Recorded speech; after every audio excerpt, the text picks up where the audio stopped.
Good afternoon, everybody.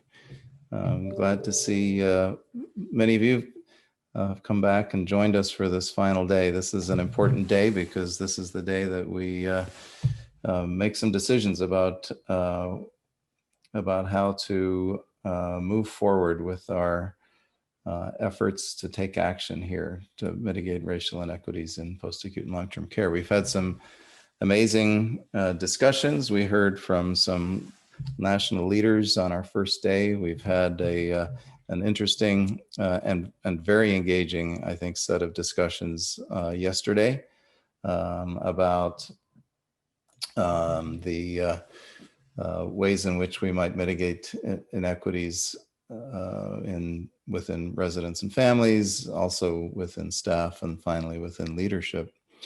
So today you're going to get to hear from the facilitators and reporters from those three workshops, those three work groups, and we will collectively make some decisions about what's feasible, what we can get done, what we might be able to get done relatively quickly in order to achieve some early wins, and finally, how relevant are these actions to our collective group. So we'll do that on a polling function when we get to the end of our presentations and in the course of a large group discussion. And I'm hoping to be able to engage many, if not most of you in that discussion. We've allowed this meeting platform to be fully interactive as long as you raise your hand, so I know you want to say something, or put something in chat in the chat function so that we can see that you're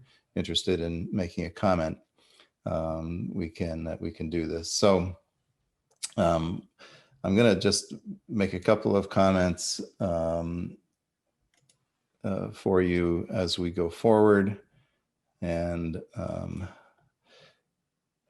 let's get us started. So obviously, welcome to day 3. This is kind of where the rubber meets the road, and very happy to have all of you with us. A reminder of our mission and sphere of influence for the Advancing Excellence Collaborative. We are a forum for across a lot of different stakeholders in post-acute long-term care services and supports. Our mission is to take collective action around vital issues of importance to our setting. And our levers, or what we call, how we make change happen, is to amplify collective voices of our members, to share information, promote action, to coordinate with the membership of our various groups in order to really help them serve as a resource for policymakers, and finally to build partnerships across all the various stakeholder groups and individuals to support activities. A reminder, our work groups were given a goal and some criteria as they developed their actions yesterday. The goal was to develop actionable strategies that we can pursue collectively to promote racial equity for residents, staff, and leadership. They were also given 3 criteria through which to sort of filter those recommendations and actions. The first being urgency. How immediate should these actions be?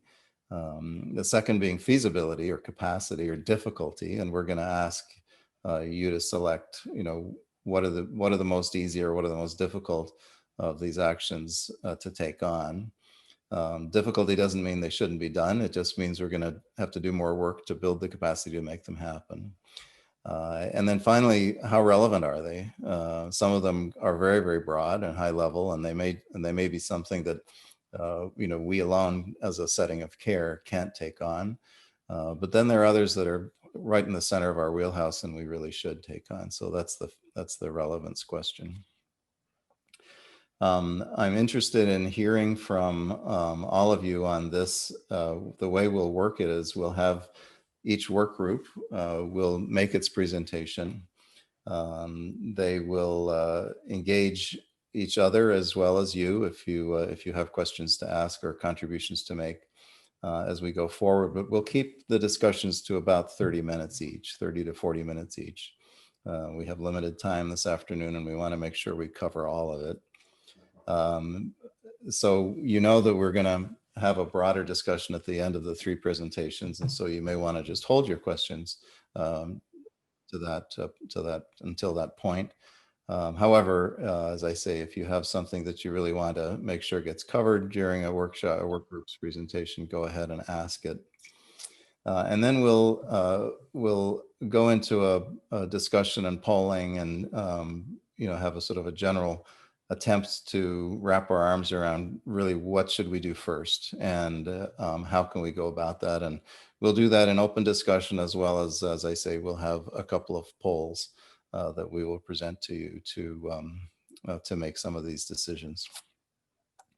And then finally, we'll end the day with Larry Minix's reflections. He's been very actively engaged in all 3 of our work groups yesterday, as well as listening to the keynoters that presented and the panelists that presented on our first day, Wednesday afternoon.